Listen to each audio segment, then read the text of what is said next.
Ang mais ay hindi lamang produkto ng Basistans, kundi isang mahalagang bahagi na ng kultura at tradisyon ng aming bayan. Dito, ang balat nito ay ginagamit sa iba't ibang paraan. Kilalanin natin ang Corn Crafters Association ng Basista na gumagawa ng iba't ibang produkto mula rito.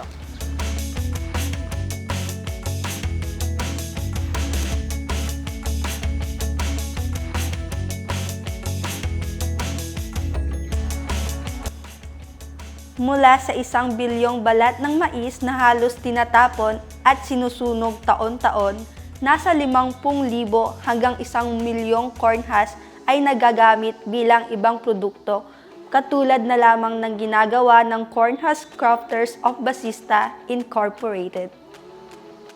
Mula rito, tulad ng bag na ito at iba pang mga produktong kagaya nito.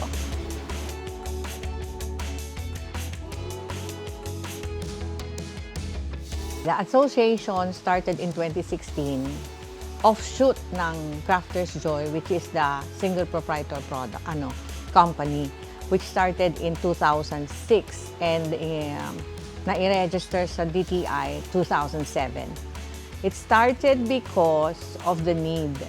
Ang masakit noon kasi our town, Basista, is a fourth-class municipality, mainly involved in farming. 80% of the population are farmers. And we don't have irrigation. Rain-fed lahat yan. So, ibig sabihin, farmers don't really have that much profit margin when it comes to their produce, no? So, the livelihood, the cottage industry was a very big help for them. So, I thought about it na ano kayang ipapalit because I was also involved in the industry, delivering finished products from here to Manila to exporters. So I thought about what can I do? So what else is there?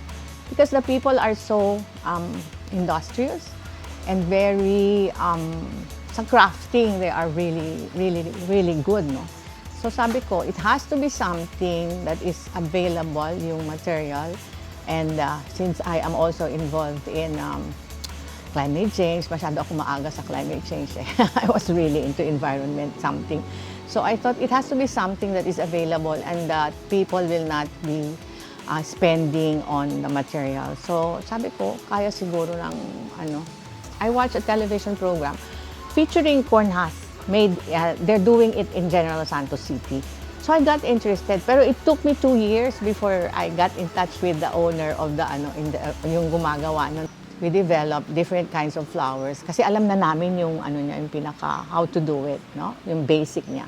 So we knew how to do that. So we made different kinds of flowers. And then sabi ko, baka meron pang pwedeng gawin. And then we were able to develop the rope.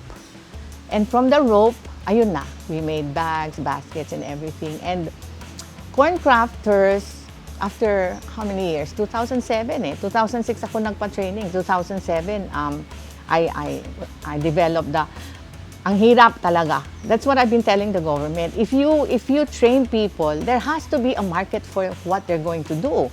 It's very hard to market kasi very hard to break the market, especially with this kind of products, no. We have members from, ako kasi yung president ng PhilExport Region 1. So we have members from the whole region who make body bags, they make rattan and all these things, no. Okay, please come and visit a mall in Urdaneta City where we have our concept store on the 3rd floor. You can see products from Pangasinan and Region 1 for your pasalubong. This will help a lot the micro small enterprises who really need your support. Doing this kind of business is, number one, fulfilling. It's my passion. It's very fulfilling. I'm happy with what I'm doing. But sobrang hirap because it's not easy to break a market na ang ilalabas mo is something that people don't know anything about. So many questions, so many if, so many buts, but yun nga, yung fulfillment mo as an entrepreneur is something that walang ma-explain. Wala akong ma-explain. I'm happy. I'm happy to do the job, the business, although it's really hard. So very time consuming po pala ang paggawa nito, ma'am, no? Yes, kasi everything is done by hand. Wala siyang ginamit na machine. Kamay lahat. So medyo mahirap. Mahirap gawin. Diba guys? Sobrang ganda.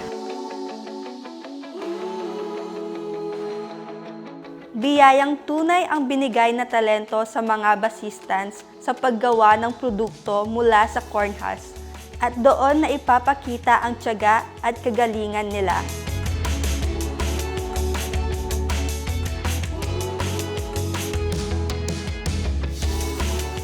Ginawa po namin itong OTOP considering that all the raw materials are available here in Basista.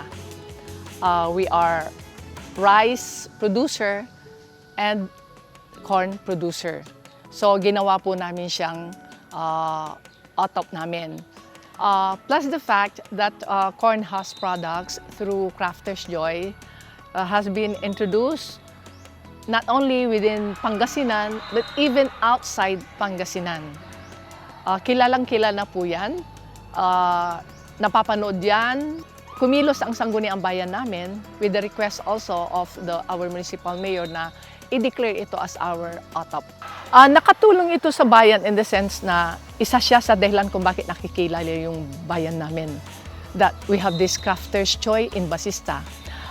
Sa mga tao naman, sa mga Basistans, okay, nakakatulong in the sense na yung paglulubid. You know, bago kasi kayo makabuo ng isang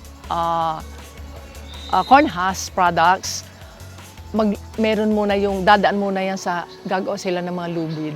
Except for some other products, but most of the products I believe ay dadaan muna sa doon maglulubid yung mga Basistans, yung mga tao, and nagiging income nila yon.